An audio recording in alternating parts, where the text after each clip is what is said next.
Good evening, and welcome back. The day is over now. There is nowhere else you need to be, nothing you need to do. Just listen and relax.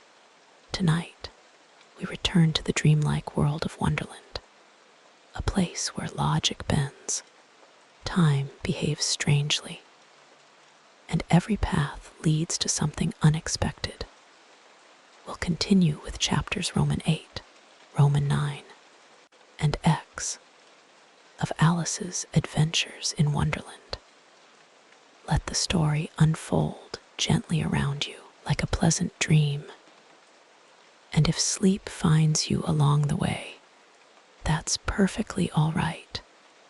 Now, get comfortable, and let's begin.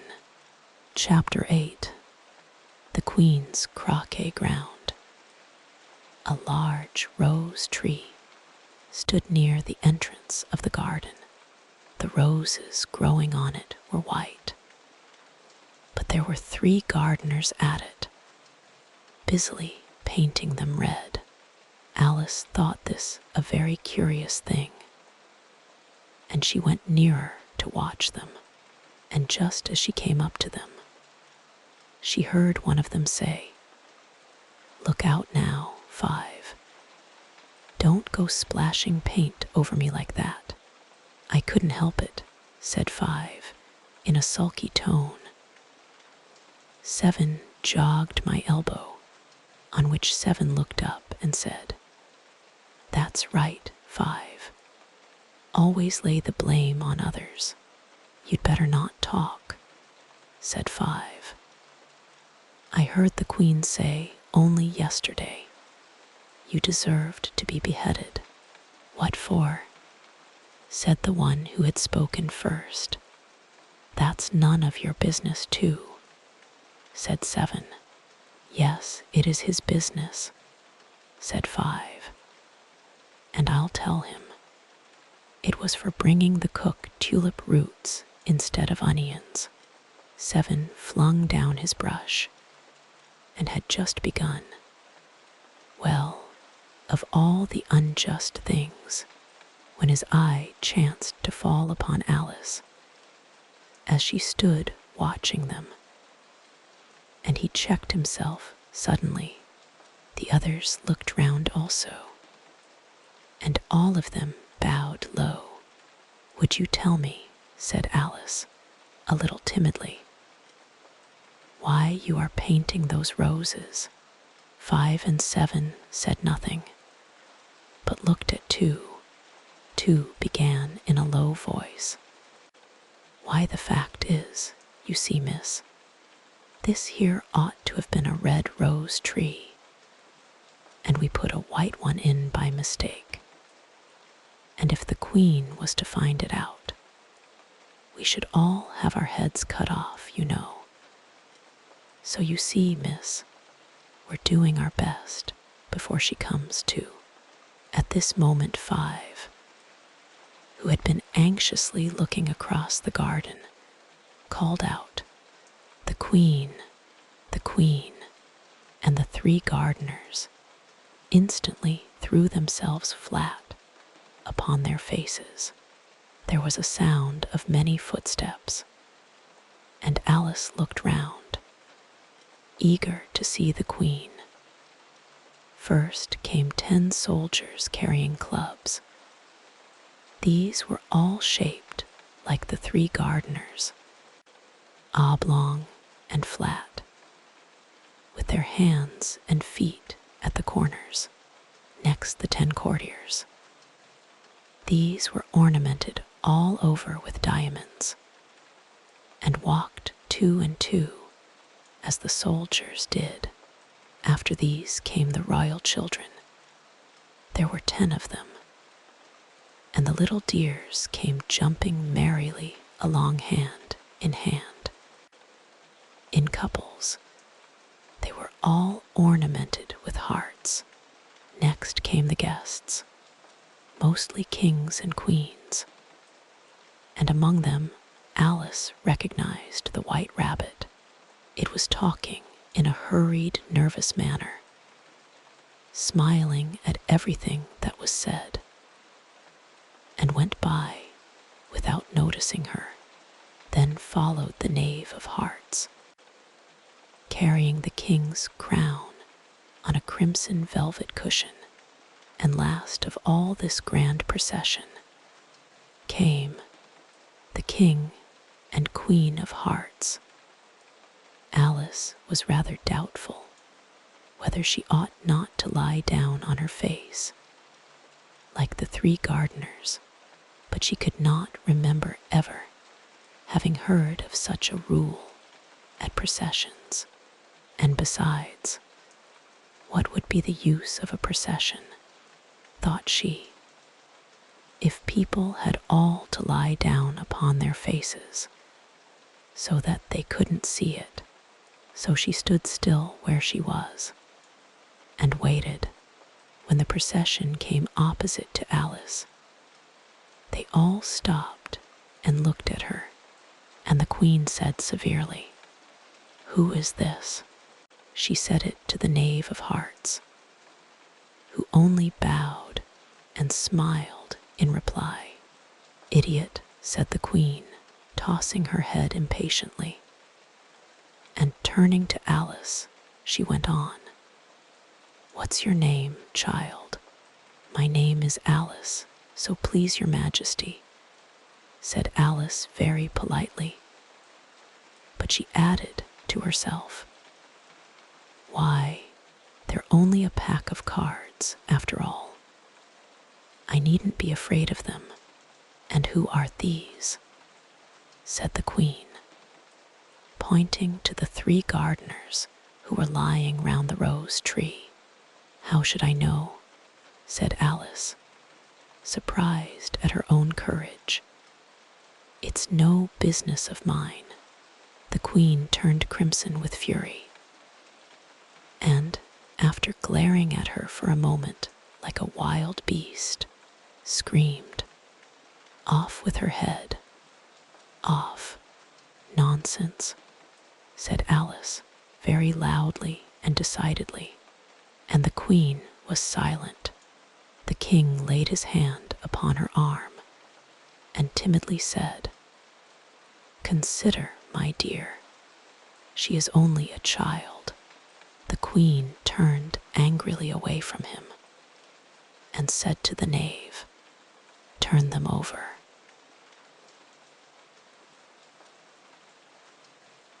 The knave did so very carefully, with one foot. "Get up," said the Queen, in a shrill, loud voice, and the three gardeners instantly jumped up and began bowing to the King. The Queen, the royal children, and everybody else. "Leave off that," screamed the Queen. "You make me giddy." And then, turning to the rose tree, she went on, "What have you been doing here?" "May it please your Majesty," said two, in a very humble tone, going down on one knee as he spoke. "We were trying." "I see," said the Queen, who had meanwhile been examining the roses. "Off with their heads," and the procession moved on, 3 of the soldiers remaining behind to execute the unfortunate gardeners, who ran to Alice for protection. "You shan't be beheaded," said Alice, and she put them into a large flower pot that stood near. The 3 soldiers wandered about for a minute or two, looking for them, and then quietly marched off after the others. "Are their heads off?" shouted the Queen. "Their heads are gone, if it please your Majesty." The soldiers shouted in reply, "That's right. Can you play croquet?" The soldiers were silent and looked at Alice, as the question was evidently meant for her. "Yes," shouted Alice. "Come on, then," roared the Queen, and Alice joined the procession, wondering very much what would happen next. It's a very fine day," said a timid voice at her side. She was walking by the White Rabbit, who was peeping anxiously into her face. "Very," said Alice. "Where's the Duchess?" "Hush, hush," said the rabbit in a low, hurried tone. He looked anxiously over his shoulder as he spoke, and then raised himself upon tiptoe, put his mouth close to her ear, and whispered, "She's under sentence of execution." "What for?" said Alice. "Did you say what a pity?" the rabbit asked. "No, I didn't," said Alice. "I don't think it's at all a pity," I said. "What for?" "She boxed the Queen's ears," the rabbit began. Alice gave a little scream of laughter. "Oh, hush," the rabbit whispered in a frightened tone. "The Queen will hear you. You see, she came rather late." And the Queen said, "Get to your places," shouted the Queen in a voice of thunder, and people began running about in all directions, tumbling up against each other. However, they got settled down in a minute or two, and the game began. Alice thought she had never seen such a curious croquet-ground in her life. It was all ridges and furrows. The balls were live hedgehogs, the mallets were live flamingos, and the soldiers had to double themselves up and to stand on their hands and feet to make the arches. The chief difficulty Alice found at first was in managing her flamingo. She succeeded in getting its body tucked away comfortably enough under her arm, with its legs hanging down, but generally just as she had got its neck nicely straightened out, and was going to give the hedgehog a blow with its head, it would twist itself round and look up in her face with such a puzzled expression that she could not help bursting out laughing. And when she had got its head down and was going to begin again, it was very provoking to find that the hedgehog had unrolled itself and was in the act of crawling away. Besides all this, there was generally a ridge or furrow in the way, wherever she wanted to send the hedgehog to, and as the doubled-up soldiers were always getting up and walking off to other parts of the ground, Alice soon came to the conclusion that it was a very difficult game indeed.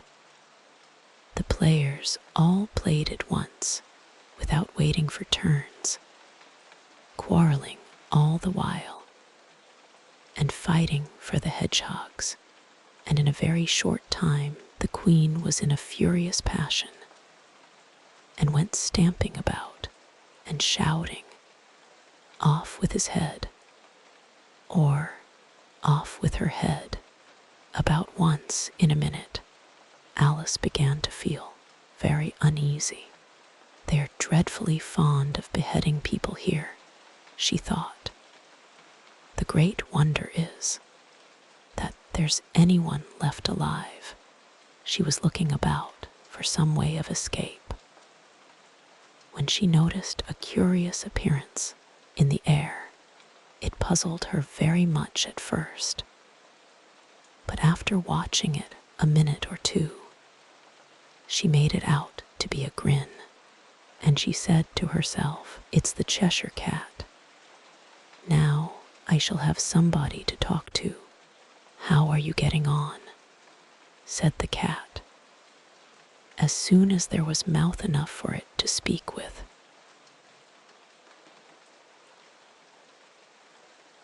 Alice waited till the eyes appeared, and then nodded.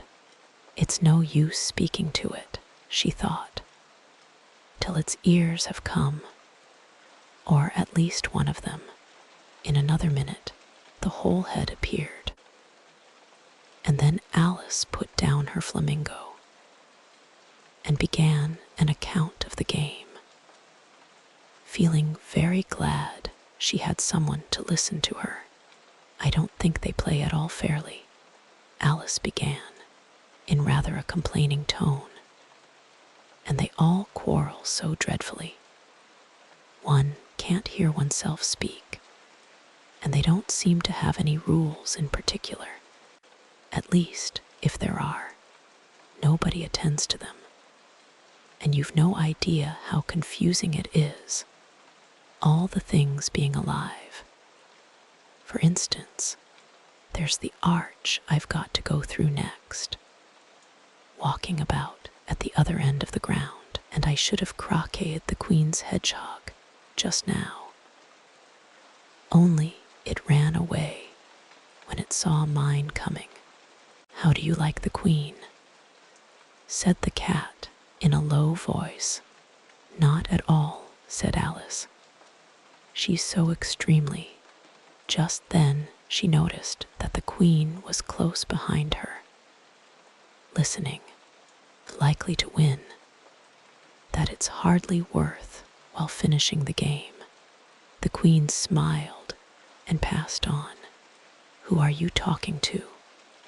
Said the king, going up to Alice and looking at the cat's head with great curiosity. It's a friend of mine, a Cheshire cat, said Alice. Allow me to introduce it. I don't like the look of it at all, said the king. However, it may kiss my hand if it likes. I'd rather not, the cat remarked. Don't be impertinent, said the king. And don't look at me like that. He got behind Alice as he spoke. A cat may look at a king, said Alice. I've read that in some book, but I don't remember where. Well, it must be removed, said the king very decidedly, and he called the queen, who was passing at the moment. My dear, I wish you would have this cat removed. The queen had only one way of settling all difficulties, great or small. Off with his head, she said, without even looking round. I'll fetch the executioner myself, said the king eagerly, and he hurried off. Alice thought she might as well go back and see how the game was going on. She had already heard the queen sentence 3 of the players to be executed for having missed their turns, and she did not like the look of things at all. The hedgehog was engaged in a fight with another hedgehog, which seemed to Alice an excellent opportunity for croqueting one of them with the other. The only difficulty was that her flamingo was gone across to the other side of the garden, where Alice could see it trying in a helpless sort of way to fly up into a tree. By the time she had caught the flamingo and brought it back, the fight was over, and both the hedgehogs were out of sight. But it doesn't matter much, thought Alice, as all the arches are gone from this side of the ground.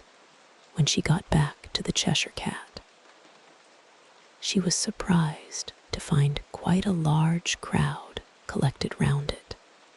There was a dispute going on between the executioner, the king, and the queen. who were all talking at once. The executioner's argument was that you couldn't cut off a head unless there was a body to cut it off from. The king's argument was that anything that had a head could be beheaded. The queen's argument was that if something wasn't done about it in less than no time, she'd have everybody executed. All round, Alice could think of nothing else to say, but it belongs to the Duchess. You'd better ask her about it. She's in prison, the queen said to the executioner. Fetch her here. And the executioner went off like an arrow. The cat's head began fading away the moment he was gone, and by the time he had come back with the Duchess, it had entirely disappeared. So the king and the executioner ran wildly up and down looking for it, while the rest of the party went back to the game. And there we rest, at the end of Chapter 8, a croquet game where nothing obeys the rules, a cat whose head comes and goes, and a queen who solves every problem with the same 3 words, off with his head. And yet, in the middle of all that chaos, Alice stood firm. She said nonsense to the queen, and the queen went silent. I love that moment. Sometimes the bravest thing is simply refusing to be afraid of a pack of cards. Rest now. Let the Croquet-Ground fade. Let the flamingos rest, and the hedgehogs curl up quietly in the soft dark. We'll find the mock turtle next time.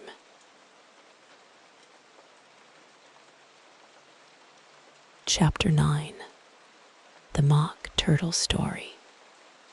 You can't think how glad I am to see you again, you dear old thing, said the Duchess, as she tucked her arm affectionately into Alice's, and they walked off together.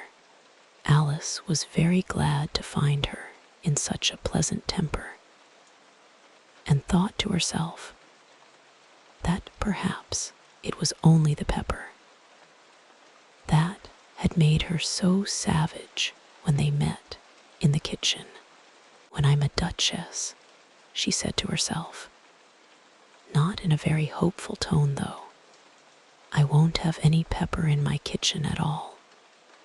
Soup does very well without it. Maybe it's always pepper that makes people hot-tempered, and vinegar that makes them sour, and chamomile that makes them bitter, and barley sugar, and such things that make children sweet-tempered. I only wish people knew that. She had quite forgotten the Duchess by this time, and was a little startled when she heard her voice close to her ear. You're thinking about something, my dear, and that makes you forget to talk. I can't tell you just now what the moral of that is, but I shall remember it in a bit. Perhaps it hasn't one, Alice ventured to remark. Tut, tut, child, said the Duchess. Everything's got a moral, if only you can find it. And she squeezed herself up closer to Alice's side as she spoke. Alice did not much like keeping so close to her. First, because the Duchess was very ugly, and secondly, because she was exactly the right height to rest her chin upon Alice's shoulder, and it was an uncomfortably sharp chin. However, she did not like to be rude, So she bore it as well as she could. The game's going on rather better now, she said, by way of keeping up the conversation a little. "'Tis so," said the Duchess. "And the moral of that is, oh, 'tis love, 'tis love. That makes the world go round," somebody said. Alice whispered. "That it's done by everybody minding their own business. Ah, well, it means much the same thing," said the Duchess, digging her sharp little chin into Alice's shoulder as she added, "And the moral of that is, take care of the sense, and the sounds will take care of themselves." How fond she is of finding morals in things. Alice thought to herself, "I dare say you're wondering why I don't put my arm round your waist," the Duchess said after a pause. "The reason is that I'm doubtful about the temper of your flamingo. Shall I try the experiment? He might bite," Alice cautiously replied, not feeling at all anxious to have the experiment tried. "Very true," said the Duchess. "Flamingos and mustard both bite, and the moral of that is, birds of a feather flock together. Only mustard isn't a bird," Alice remarked. "Right, as usual," said the Duchess. "What a clear way you have of putting things. It's a mineral, I think." "I think it's a vegetable," said Alice. "It doesn't look like one, but it is." "I quite agree with you," said the Duchess. "And the moral of that is, the more there is of mine, the less there is of yours. And the moral of that is, be what you would seem to be. Or, if you'd like it put more simply, never imagine yourself not to be otherwise than what it might appear to others that what you were or might have been was not otherwise than what you had been would have appeared to them to be otherwise." "I think I should understand that better," said Alice very politely, "if I had it written down, but I can't quite follow it as you say it." "That's nothing to what I could say if I chose," the Duchess replied in a pleased tone. "Pray don't trouble yourself to say it any longer than that," said Alice. "Oh, don't talk about trouble," said the Duchess. "I make you a present of everything I've said as yet, a cheap sort of present," thought Alice. "I'm glad they don't give birthday presents like that." Thinking again, the Duchess asked, with another dig of her sharp little chin. "I've a right to think," said Alice sharply, for she was beginning to feel a little worried. "Just about as much right," said the Duchess, "as pigs have to fly, and the M." But here, to Alice's great surprise, the Duchess's voice died away, even in the middle of her favorite word, moral, and the arm that was linked into hers began to tremble. Alice looked up, and there stood the Queen in front of them, with her arms folded, frowning like a thunderstorm. "A fine day, Your Majesty," the Duchess began in a low, weak voice. "Now I give you fair warning," shouted the Queen, stamping on the ground as she spoke. "Either you or your head must be off, and that in about half no time. Take your choice."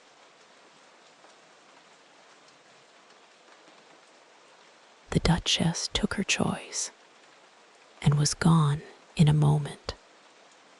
The other guests had taken advantage of the Queen's absence and were resting in the shade.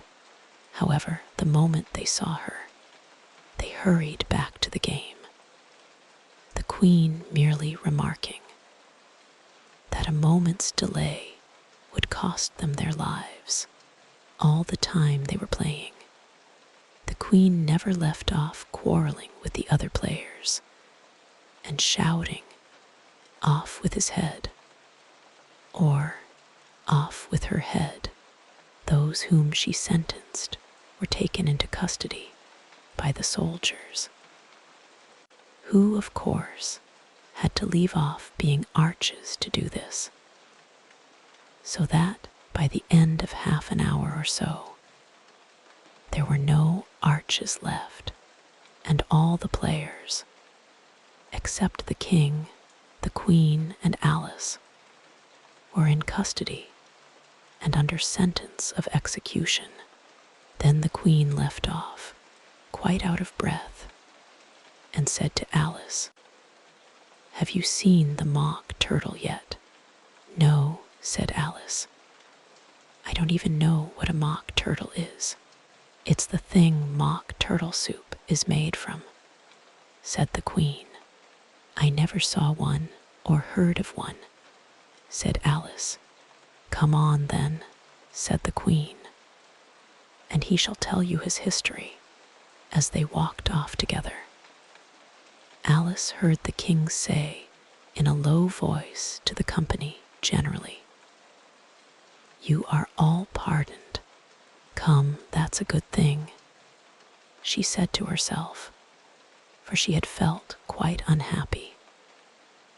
At the number of executions the Queen had ordered, they very soon came upon a griffon, lying fast asleep in the sun. "Up, lazy thing," said the Queen. "Take this young lady to see the mock turtle and to hear his history.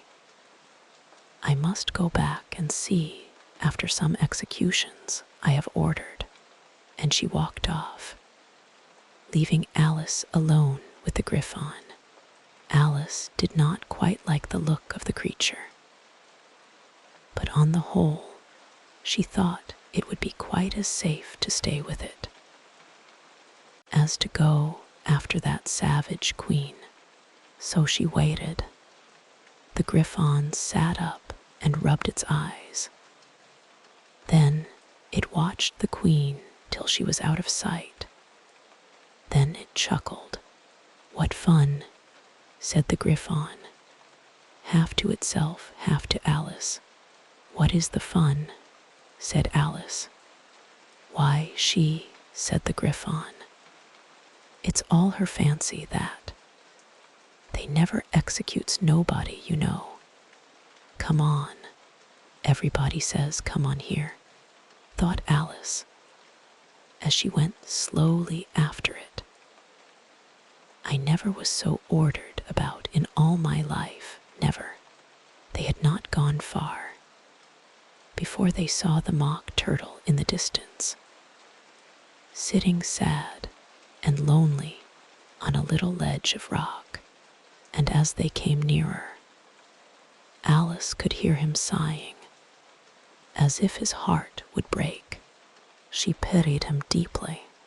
"What is his sorrow?" she asked the griffon, and the griffon answered, very nearly in the same words as before. "It's all his fancy, that.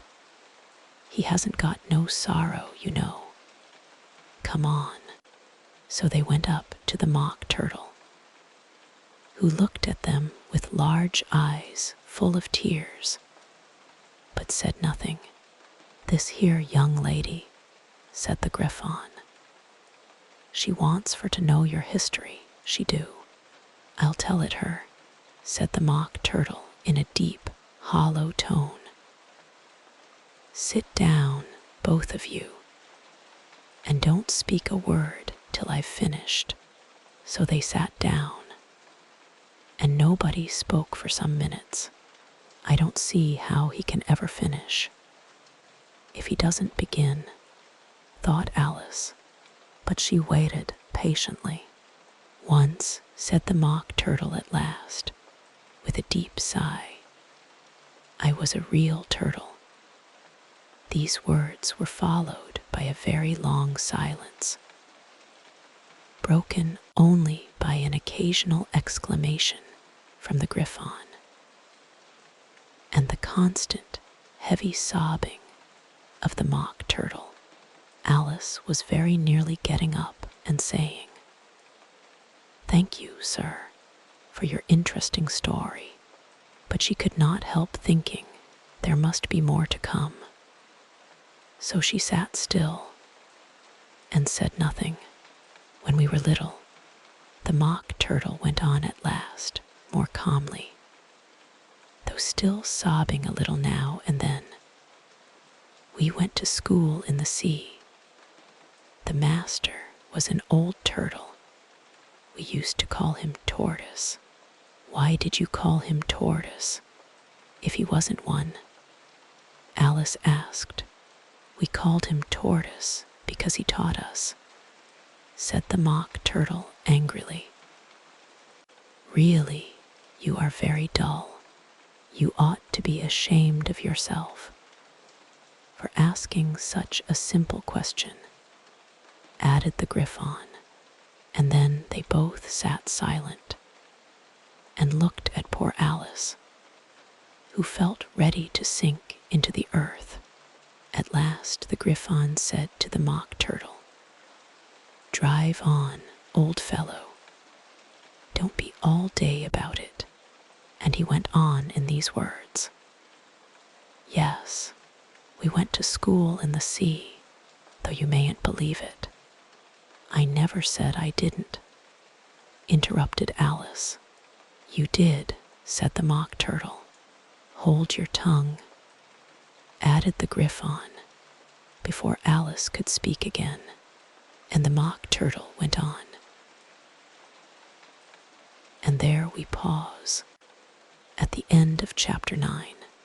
Poor Mock Turtle, he was once a real turtle, and now he's made of something else entirely. I wonder what it's like to remember being something you're no longer, and yet he still tells his story, still sighs, still sobs, still sits on his little ledge of rock and begins. Maybe that's enough to begin. Rest now. Let the sound of the sea come in gently, and the Mock Turtle's deep, hollow voice fade into the quiet. We'll hear the rest of his story next time.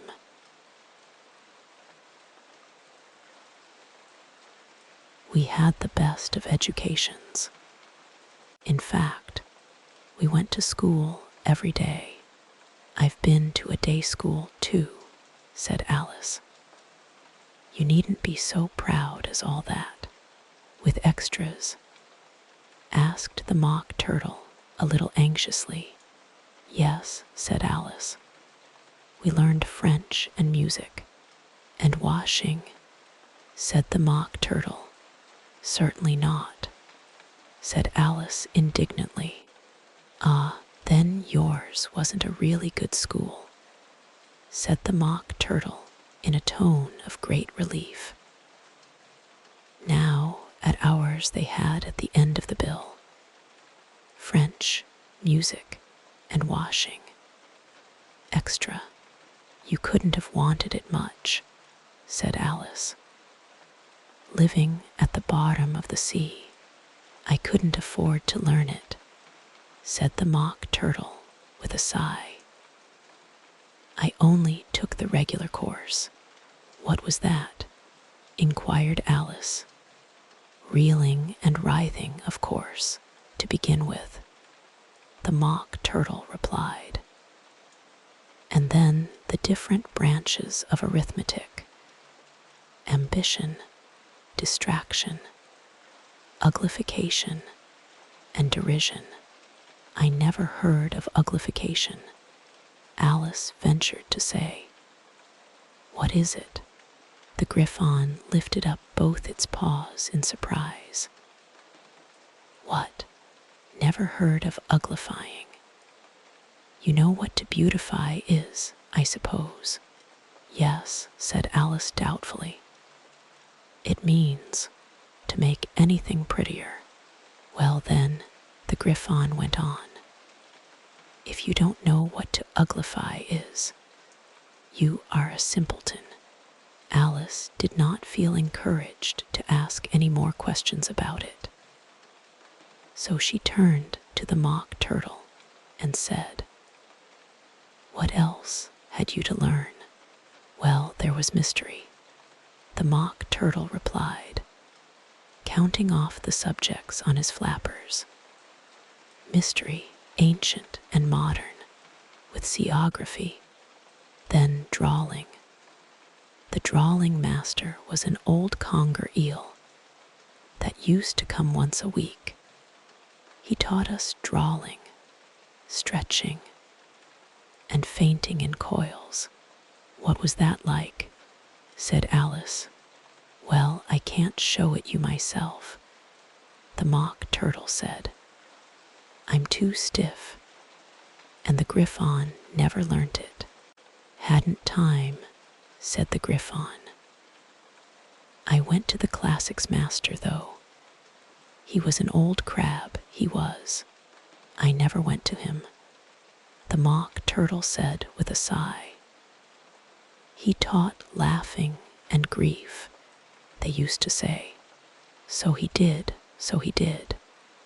said the Griffon, sighing in his turn, and both creatures hid their faces in their paws. And how many hours a day did you do lessons? Said Alice, in a hurry to change the subject. 10 hours the first day, said the Mock Turtle. 9 the next, and so on. What a curious plan, exclaimed Alice. That's the reason they're called lessons, the Griffon remarked. Because they lesson from day to day. This was quite a new idea to Alice, and she thought it over a little before she made her next remark. Then the 11th day must have been a holiday. Of course it was, said the Mock Turtle. And how did you manage on the 12th? Alice went on eagerly. That's enough about lessons. The Griffon interrupted in a very decided tone. Tell her something about the games now.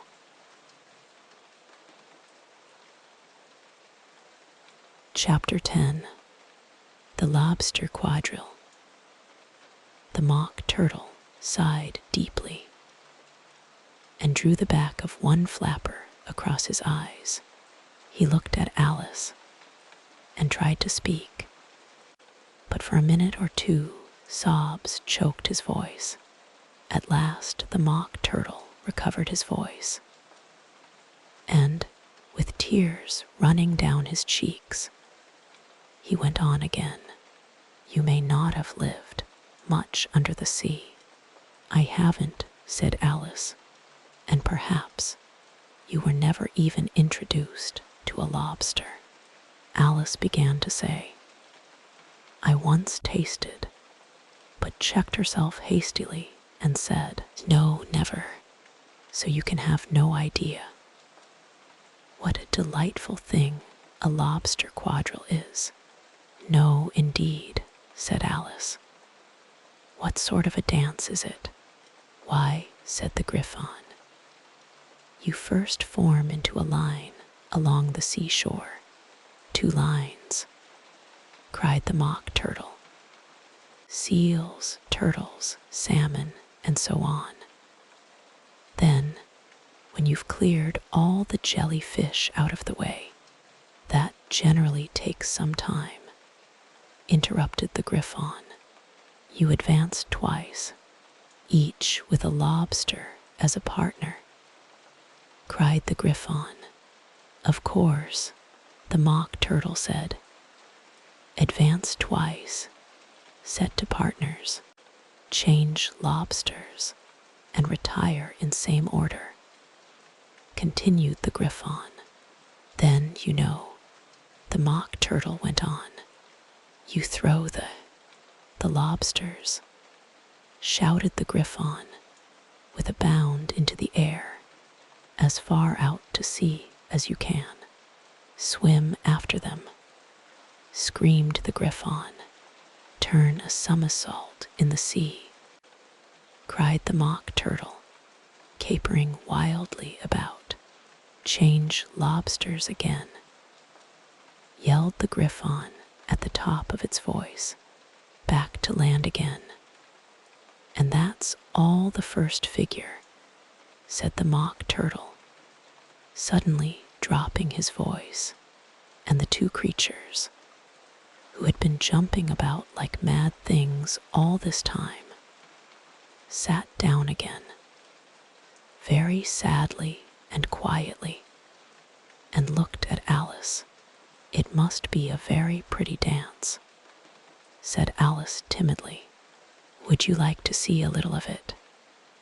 Said the Mock Turtle. Very much indeed, said Alice.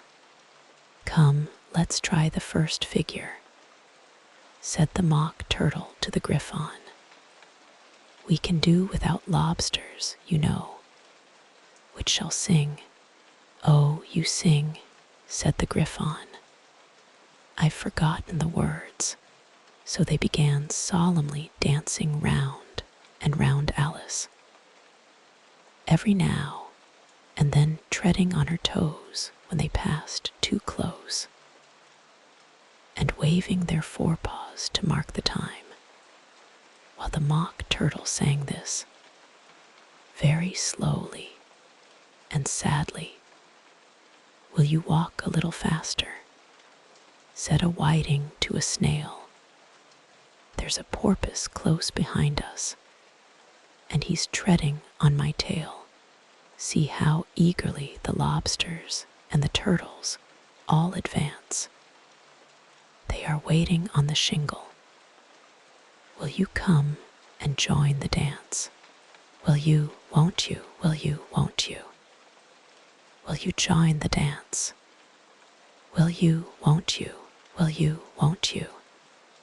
Won't you join the dance? You can really have no notion how delightful it will be when they take us up and throw us, with the lobsters, out to sea. But the snail replied too far, and gave a look askance. Said he thanked the whiting kindly, but he would not join the dance. Would not, could not, would not, could not. Would not join the dance. Would not, could not, would not, could not. Could not join the dance. What matters it how far we go? His scaly friend replied, There is another shore, upon the other side, the further off from England. The nearer is to France. Then turn not pale, beloved snail, but come and join the dance. Will you, won't you, will you, won't you? Will you join the dance? Will you, won't you, will you, won't you? Won't you join the dance? Thank you. It's a very interesting dance to watch, said Alice, feeling very glad that it was over at last. And I do so like that curious song about the whiting. Oh, as to the whiting, said the Mock Turtle. You've seen them, of course. Yes, said Alice. I've often seen them at Din. She checked herself hastily. I don't know where Din may be, said the Mock Turtle. But if you've seen them so often, Of course you know what they are like. I believe so, Alice replied thoughtfully. They have their tails in their mouths, and they're all over crumbs. You're wrong about the crumbs, said the Mock Turtle. Crumbs would all wash off in the sea, but they have their tails in their mouths. And the reason is, here the Mock Turtle yawned and shut his eyes. Tell her about the reason and all that. He said to the Griffon.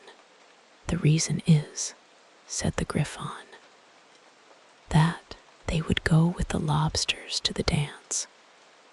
So they got thrown out to sea, so they had to fall a long way.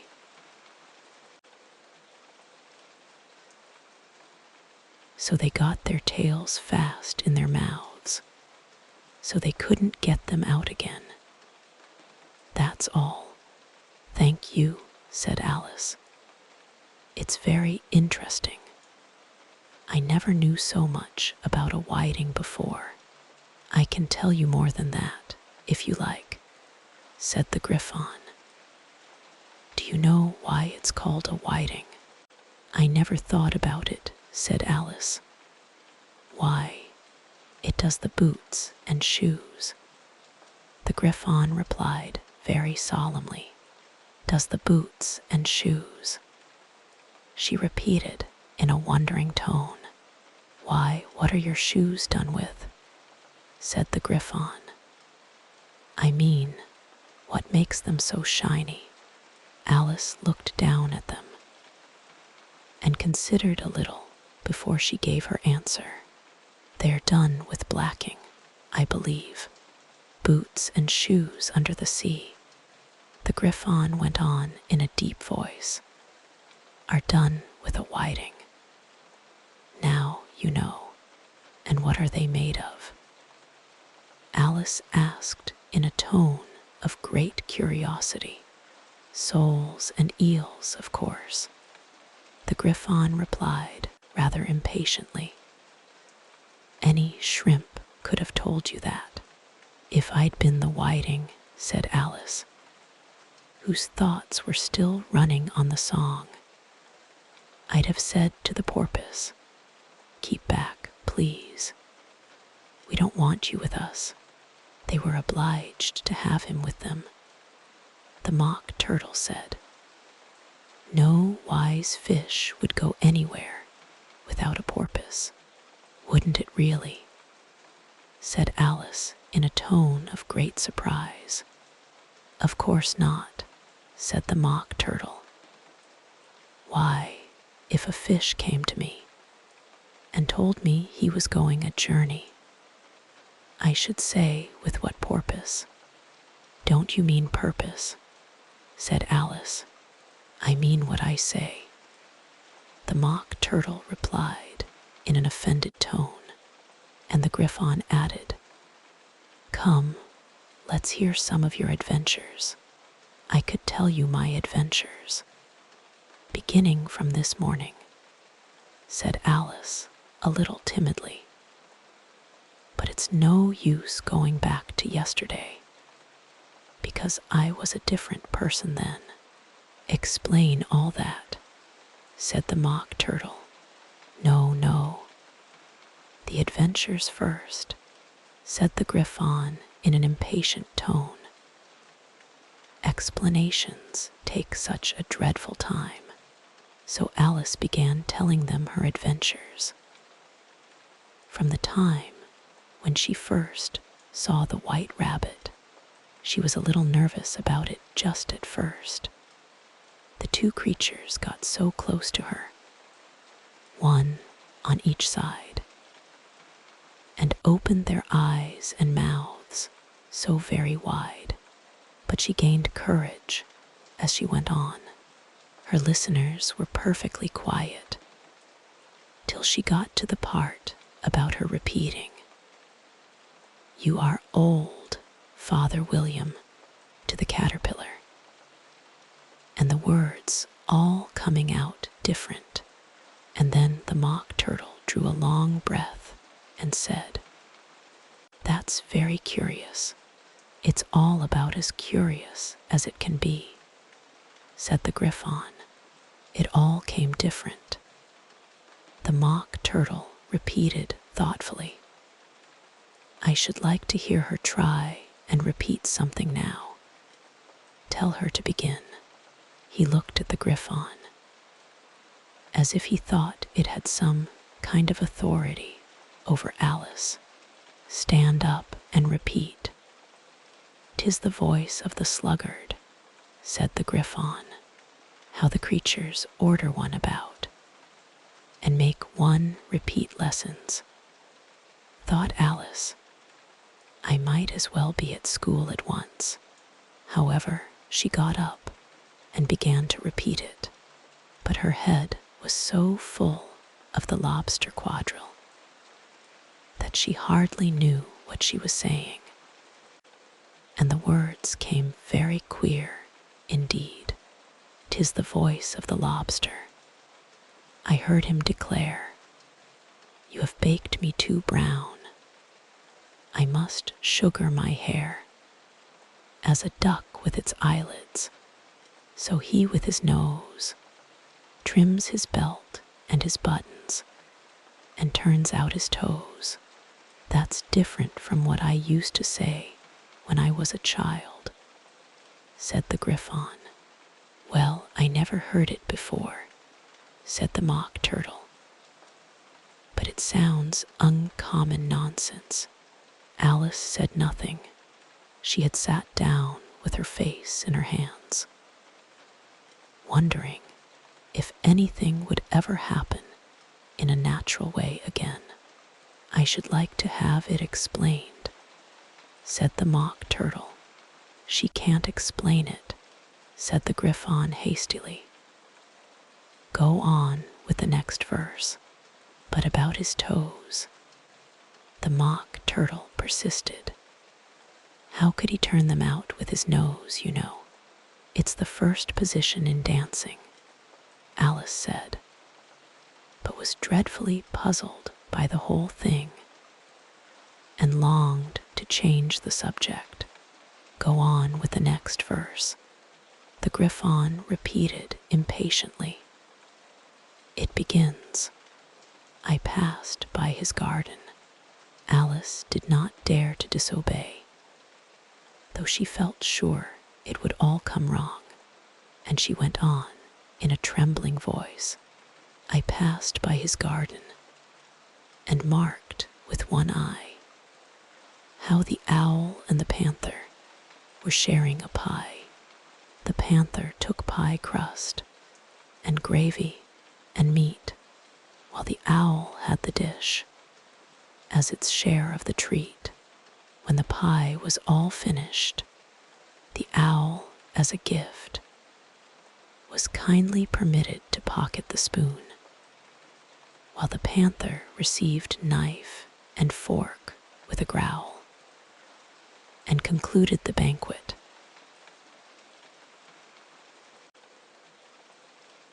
"What is the use of repeating all that stuff?"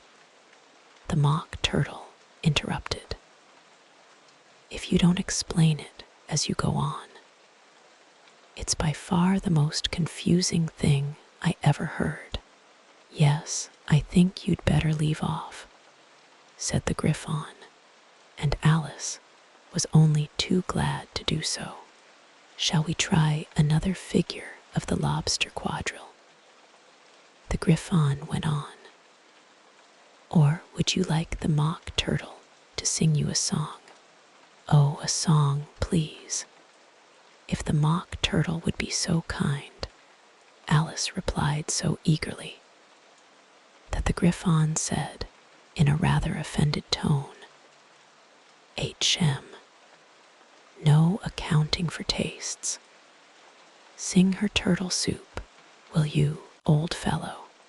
The Mock Turtle sighed deeply and began, in a voice sometimes choked with sobs, to sing this beautiful soup, so rich and green, waiting in a hot tureen. Who for such dainties would not stoop? Soup of the evening, beautiful soup, beautiful soup. Who cares for fish, game, or any other dish? Who would not give all else for 2 pennyworth only of beautiful soup? Beautiful, beautiful soup. Chorus again, cried the Griffon, and the Mock Turtle had just begun to repeat it, when a cry of "The trial's beginning" was heard in the distance. "Come on," cried the Griffon, and taking Alice by the hand, it hurried off, without waiting for the end of the song. "What trial is it?" Alice panted as she ran, but the Griffon only answered, "Come on," and ran the faster, while more and more faintly came, carried on the breeze that followed them, the melancholy words, "Soup of the evening, beautiful, beautiful soup." And there we leave Chapter 10, a dance with lobsters, a song about soup, and somewhere in the distance, a trial beginning. I keep thinking about that song, "Beautiful Soup," sung by a creature who is sad about everything, and yet still finds something beautiful, worth singing about. Maybe that's the whole point of Wonderland. Things are strange and sad and make no sense at all, and yet the Mock Turtle sings. Rest now, let that melody drift through you, soft and slow, like soup on a quiet evening. The trial is beginning, but it can wait until you're ready.